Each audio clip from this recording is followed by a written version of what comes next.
Ladies and gentlemen, Robert Klein.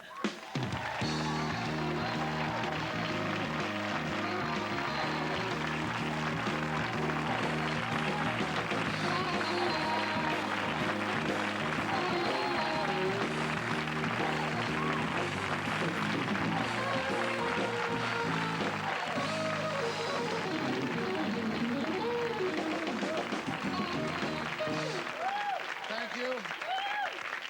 Good evening. Thank you. Bob Stein and the Kleinettes. I see some of you are second and third time visitors here. 9 times you get free heels and soles. Remember that? Did you notice I was looking for my spot? That's an inside show business thing. There isn't a movie where you don't see, you all can hear me, can't you? It sounds like dead to me. Anyway. There isn't a movie where you don't see someone going for their spot. Charlton Heston, before they step into that. We have a very magical program tonight, an all-magician program by popular demand of the magicians themselves. I never could do any magic tricks. I have one. My 3-year-old kid isn't even fooled. Where I do this, hey, look, my finger's coming off. He goes, no, it isn't, Dad, you know. The hardest audience for magicians and sleight of hand, we have one of the best in the business here tonight. The hardest audience for them to work in front of are children who have not fooled. You know, you can have an audience full of PhDs. My goodness, what legerdemain. I can't believe it. You know, 8-year-old, it's in his sleeve, Daddy. Magician, get the kid out of here. I'm trying to make a living. Anyway, you know, awful. I remember we don't have any of those, there's a kind of old-fashioned approach with a top hat and lots of rabbits. I met one of these guys backstage in Las Vegas. I was introduced to him, and he said he likes my work. His sleeves were positively pulsating with live animals. There's little dove droppings going down his arm, you know, it's embarrassing. You know, how do you, animal got in there, put him in, how's that, you know? There is, after all, there's great skill to it. Houdini was so great at this, and he had a correspondence with Sir Arthur Conan Doyle, you recall, who wrote the Sherlock Holmes books. Conan Doyle was a physician, an intelligent man, and he said, Harry, it's magic. You know, he was a mystic. And Houdini, much to his credit, not pretentious, said, it's a trick. Conan, I don't know what his friends called him. Connie. Artie, you know, his friends called him Artie. Artie, another Sherlock Holmes book, for crying out loud. Of course, he was also a cocaine habitué, and possibly he was on this when he thought it was a trick. You know, I was going like this. This is the only way I could explain it. And he was so furious, he stopped the correspondence with Houdini. Thus beginning urine analysis on demand for magicians. Which was really tough, you know. It's like the ball players say, hey, you had a good season this year. Let's have some, anytime. They can ask for it, you know, anytime they want it. One thing about it, our 3 magicians tonight have great character and they have ethics.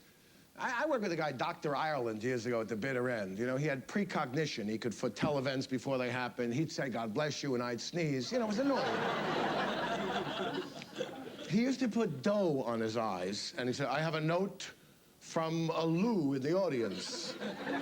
Yes, Harriet will, you know, something. And people, wow, wow. And, you know, telling people stock tips. It's a trick. He was cross-eyed looking through the dough on the bridge of his nose. Johnny Carson explained to me. I don't like that. It's a trick, you know. One time I worked with a bad hypnotist at a club called The Stable in where Michigan State is. I forgot the town. Where is it? Lansing.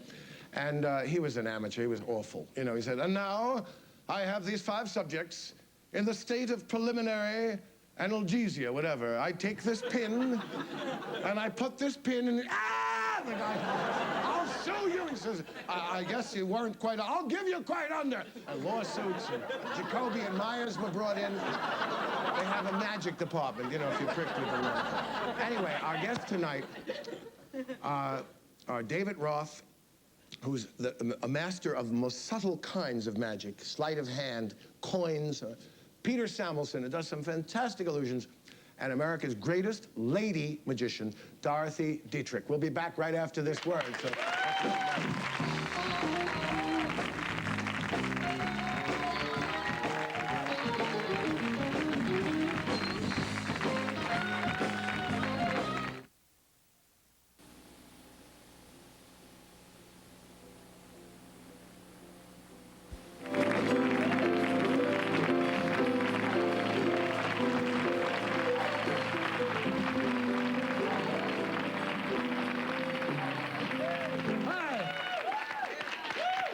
Gosh, I lost my key. The key goes in and comes out. You're probably thinking, where's that key gone?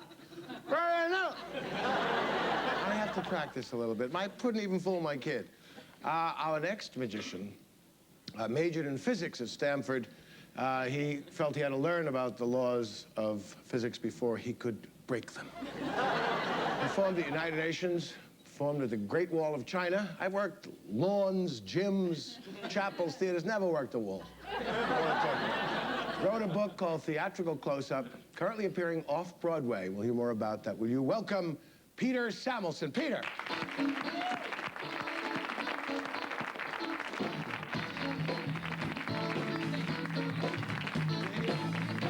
I'd be happy to help. I'm just a volunteer. That's great. Can we get one more? Yeah, come on up here. Stand over here on my right side. Boom. Yeah. Hi, what's your name? Hi, Lori. Hi, Lori. Nice to meet you. This is Robert Klein. Hello, how are you, Lori? Right. Pleasure. How are you? Good. Okay. Oh, all right. Good. Terrific.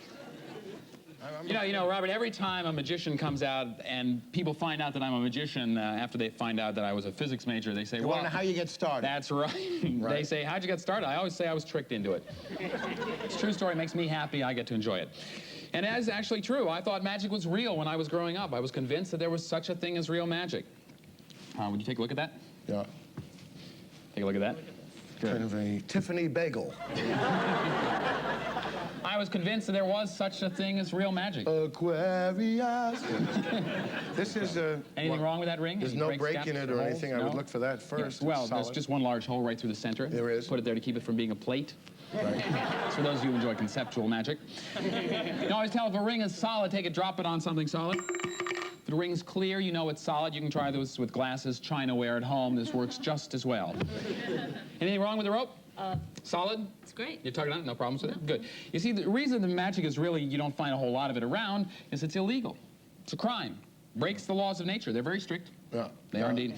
They state that if you have two solid objects, a ring and a rope, and want to bring the ring from out here to the middle of the rope, you have to put an end through it. You can never simply take the ring, give it a little toss, and have it tied onto the center of the rope. You can't do that. Right, well, we all have our dreams, especially as children, and my dream as a child was take a ring and a rope and take the ring from out here, give it a little toss, and actually have that ring tied right onto the center of the rope like that. People go, that's incredible. He's got a little radio-controlled ring. He taps his foot, the thing jumps onto the rope. It's not true, but I hate arguments. So in order to prove that it's not the ring, I'd like to borrow a ring from a gentleman in the audience. Could I borrow yours, if I could just do that? All right. It's probably his Leaping on it here. Great, thank you. Thanks. I'll get it back to you. Thanks. Why don't you just have a seat down there? What's your name? I'll keep an eye on it. Greg? My mom. Okay, Greg. Greg, I promise to take this is not one of these dime store adjustable rings, is it? I mean, there are no gaps or breaks or holes in it.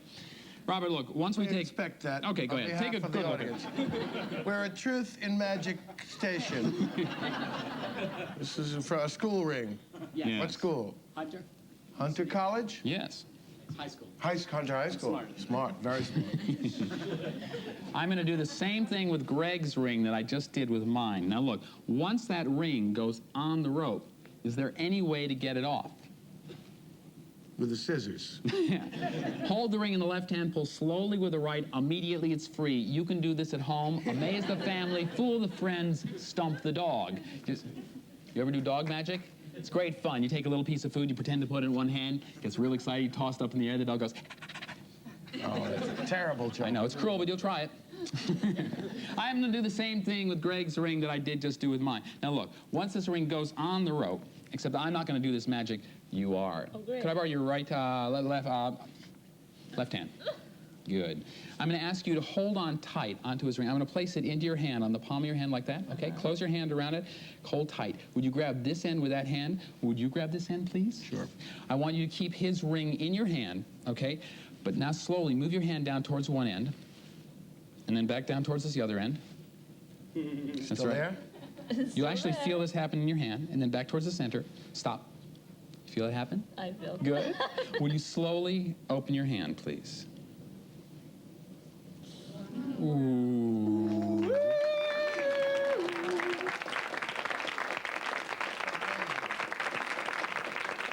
Notice how nicely this ring goes with the outfit? Uh-oh. Oh. Hey, Greg, now that we know each other so well, can I borrow it for a little while, 5, 10, 15 years? Promise to take a very good care of this ring. As a matter of fact, you don't have to trust me with it. You can trust this lady right over here. Do me a favor, grab the wrist. There you go. No, a little blood has to go through there, okay? I'm not letting you get away with that. Remember in the beginning I explained magic was a crime? Yes. Thanks for the loan of the ring. The question is, what is the crime? The answer? But in my back pocket I have the key to the crime, the solution to the mystery. See you in 1 second. I hate violence. Right. Key to the crime. The question is, what is the crime? The answer? Theft. But if you look, hanging in my key case, along with all the other keys, is a ring. Greg?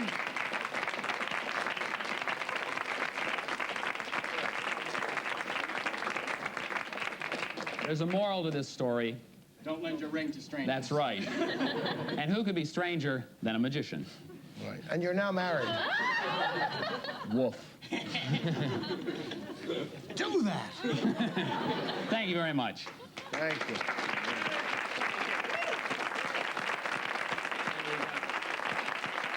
Tony, thanks an awful lot.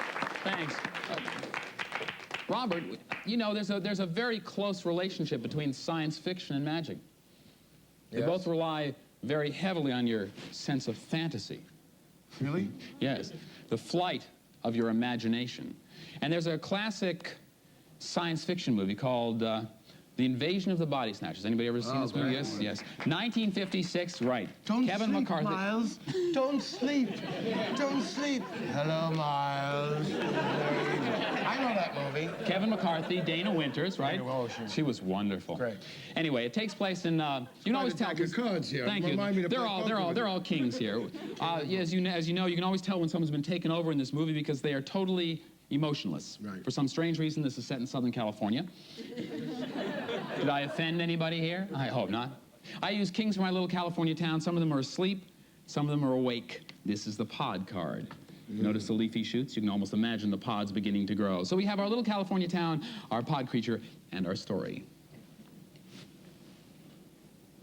It's a soft, sultry California evening when suddenly, out of the darkness,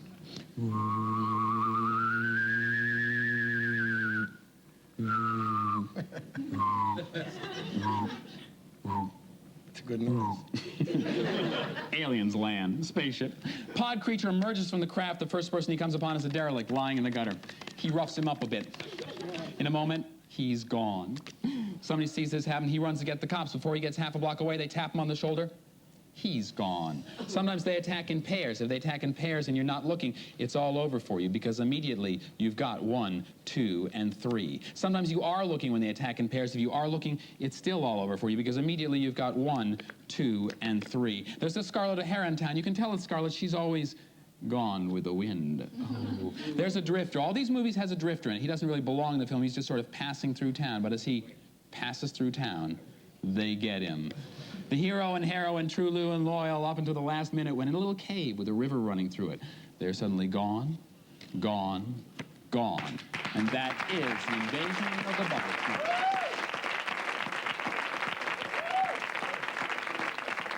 That's it. Is this, would we call this sleight of hand? You'd call this magic. Call it magic. It's sleight of hand, it's skill, but I'm more than that. I'm sort of a dream weaver. I try to create a little miniature theater of illusion My for you. specialty is sleight of mouth. We'll be right back with more magic from Peter Samelson after this.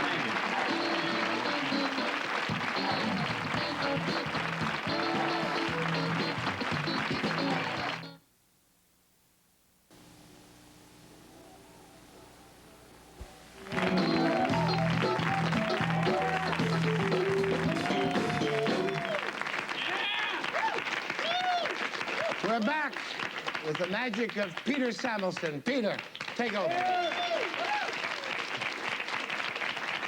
Thank you. Thank you.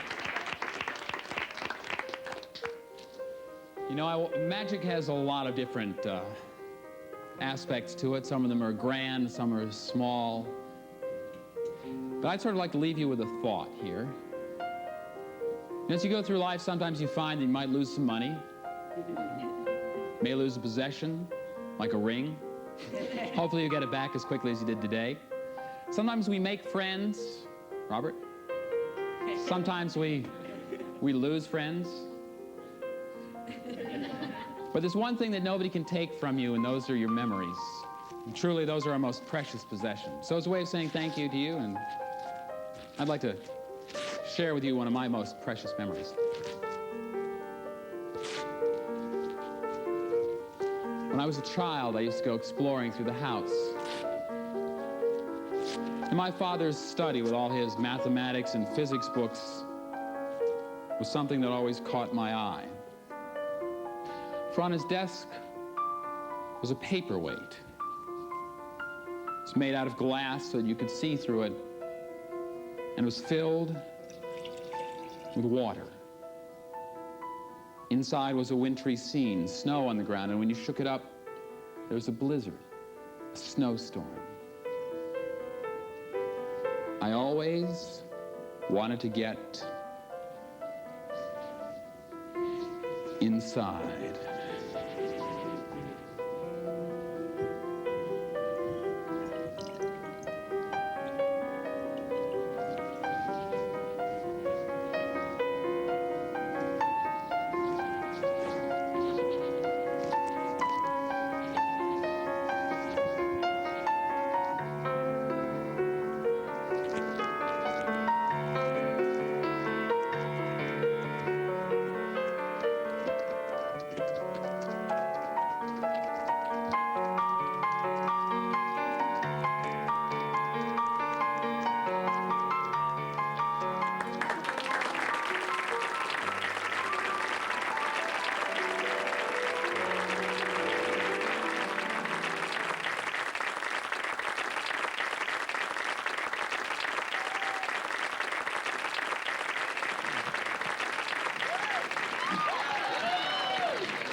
Beautiful. Thank you, Robert. That was lovely. Elegant, elegant. Harlem Globetrotters.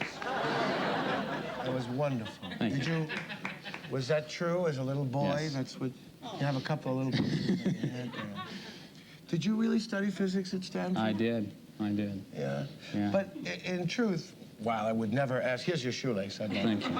It's an ordinary lace. In truth, it isn't really a violation of the laws of physics. It's hard work, isn't it? Yes, very hard work. Yes, years and years. I've been doing this for about 26 years. I got through with a first couple years of an advanced physics program, and I said, you know, there are guys out there that do magic with physics, theoretical thinkers, and I just said, I can't touch them. So what is it that I want to do in this world that's going to be really special? And for me, it was theater and magic. So. That's beautiful. That's wonderful. We'll be back after these messages. Stay tuned.